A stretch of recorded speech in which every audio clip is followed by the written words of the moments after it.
you have this persona, this humor. You're hysterical. Thank you. Yep, when I read your book, you struggled socially growing up in school with girls. How so? I mean, I don't know. I was feeling different. They made sure I was different, and I was not feeling like everybody else. And where I came from, like I said, the first time I went to see the city center, let's say downtown, was when I was 17, 18 years old. I didn't see. I had a bike that I got it in a different way. And we'll get into that in a minute. We'll get into that and I was running to the places I needed to go, and that was my life. And then when I came to the city, Sweden, they're famous for these blonde girls, and my wife is blonde also. So I was like, who is all these blonde girls? And I was feeling shy and I was not the person like going, I was the shy guy. But then I used my football to that confidence to make that confidence bring out that person also outside the football. So, and that's the way I did it. And is that where your humor comes from, though? No, because I feel like even when you were little, because let's go I'm into that. myself. Hold on, though, because when you were a kid, you'd drive around with your friends, throw fireworks into the yards, right? You stole bikes. I'm not trying to get you in trouble, but how many bikes do you think you stole? Many. How many? Many. 50? And if the owners from the bike comes to me now, I promise I will buy a bike to each You're person. If they know it was their bike, so I will buy. You're gonna be buying 100,000 bikes after this interview, dude. I promise. I give it back to them. No, but was that's just so interesting. That was me being crazy and young. That was the area I was from. We were doing this adrenaline. I mean, going in, doing crazy things, driving fast, buying the first thing when you're from my area, let's say the ghetto, they call it, and the first thing you want to do is have a cool car. Then you're cool. What was the first car you bought? I bought a Mercedes SL55 AMG. Oh, that's the first one? Yeah, and then and they promised me I was the only one who had it. So when I was driving downtown, I saw another car. I went the day after, I left it, and I went to pick up a Ferrari. But that's how I am. I don't want to have things everybody else has. So, but I was doing all these crazy things, and we all do mistakes. We learn from it. I don't say it was the right thing, and at the same time, I don't say it's the wrong thing. It was a mistake I learned from, but I'm not perfect. Nobody's perfect. Yeah, but you're honest, and that's what I appreciated the most about your book and listening to. That is how you learn, and I still do mistakes. I still do a lot of mistakes, and I had the other day like a kid here watching the training yesterday, and he said, yeah, me and my father saw you were driving not according to the rules, and we were waving to you. I said, I'm sorry, I was in a hurry for the game. And then the next day the kid is there and he's like watching my training. So you see, I still do mistakes. We all do mistakes. So everybody out there who thinks they're perfect, especially the athletes that think they're perfect, they're not perfect, because nobody is. Well, when you were coming to Major League Soccer, I remember sitting down with a former teammate of yours, Patrick Vieira. Yes. And we sat down for about 20, 25 minutes, and his face lit up talking about you. And a big part of it was because you were younger when you were playing together. Yes. But he told this long story, and I'm going to give the shortest version of it. But every time, because you guys lived in the same apartment building. Yeah, he lived above. Yes, yeah. And he'd come down and he opened the door looking, he said, every single time I opened the door, Zlatan was playing video games. Yeah. That's all he did. Yeah, he played video games, but he also said there was not a single guy that ever had a problem with Zlatan. Exactly. And I thought that was very interesting. But I want to go back to the gamer part. Yes. Has that changed? Or are you still a gamer? I'm still playing. If you see my... Is it still FIFA or what? No, it was different games. Let me guess, Fortnite? Yeah. I got nothing. That's a big problem now for me because I'm playing a lot and my kids are playing, so I am a big gamer. I'm not shy to say it. I mean, the gaming world is growing. I was always interested in the gaming. Yep. When I moved to my first club, professional Ajax, I moved alone. I was alone in Amsterdam. And everything was new for me. So what I did, I bought a biggest TV I could see. I had a bed and I had the console. Yeah. And everything I did, the whole day I was playing. What was the first game you bought? We Pro Evolution. Yes. That was the game we played. When I was in Germany, that was the only game I played. It's the best game out there. So for the longest time. I played a lot, and then this online came, Yes. multiplayer, and then you started to play with the whole world. So I found it very interesting, and I kept doing it. And I'm 36 today, and I still play games. I'm like the small kid, but I don't feel like a kid. Yeah, I but feel so professional. when they ask your wife, does she say I have 3 kids instead of 2 kids because of this, or no? She says, what does she say? She's happy because she don't have to talk to me. So she leaves me in there in the gaming room, which we have, and we go in there, me and my 2 boys, we are playing, and she's locking the door. But we don't know it's locked because we never walk out. And she was like, did you notice the door was locked? I said, no, because we never went out. So she locked it, and we were inside and we were playing. So she has to like say to the kids, time to go to bed. So it's not me. Who is the one player that you idolized watching growing up? Where I came from, we were watching a lot Ronaldo, the phenomenal, the Brazilian. For me, he was not playing football, he was football. So what he did, everybody tried to copy. I couldn't agree more. When he did a move, anybody could do that move, but when he did it, was like, what happened? People went home to watch the game just because of him, because they wanted to see him do something normal that became wow, or something crazy that became even more wow. So when he did the overstep and went, when he did we call it the snake, outside inside, it looked amazing. And we would go out on the garden and we would try the same thing. And that's why for me he was the perfect player. Yeah, but from my point of view, from my seat, you've taken some of that into your game. Wouldn't you agree? But that's what I say now. We try to copy and try to do the same, but obviously... Yeah, but some of us copy many things, and then we fall and break our ankles, and stuff happens. None of us do 498 professional goals. It's a massive difference.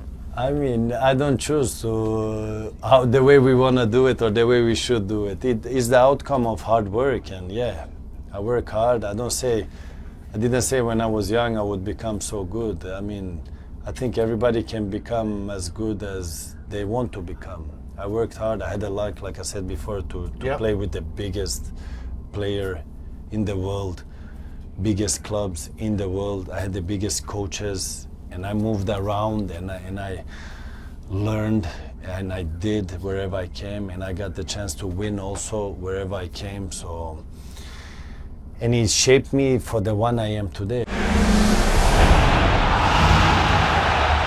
When you look back on your career, is there one thing, one place, one person that you wish it would have gone differently? I think everything that happened was supposed to happen. Okay. It's like it was the destiny. It was not. I don't regret none of the moves I made, none of the clubs I played for. I had some moment where it was difficult. We all have it. We are not superheroes every day. It's good to have moments where it's difficult because you become stronger from it, you learn from it. It's not perfect everywhere. What was the biggest moment for you that you look back and say, that's where I became the person I am, the player that I am? I mean, I had difficulties in second season in Juventus, the second half, where I was struggling by not scoring goals. I was not playing good. A lot of things were happening, a lot of pressure, obviously, and a lot of things on the side of the pitch happened, and then obviously in Barcelona the second like say first season, but the second half of the season was a challenge for me, because I came in a situation where the coach wasn't speaking to me, and that was something new for me. And I'm not the person, if I don't have a problem I will approach you. It's about the person who has the problem, he should approach the other one. And we resolve it, like men.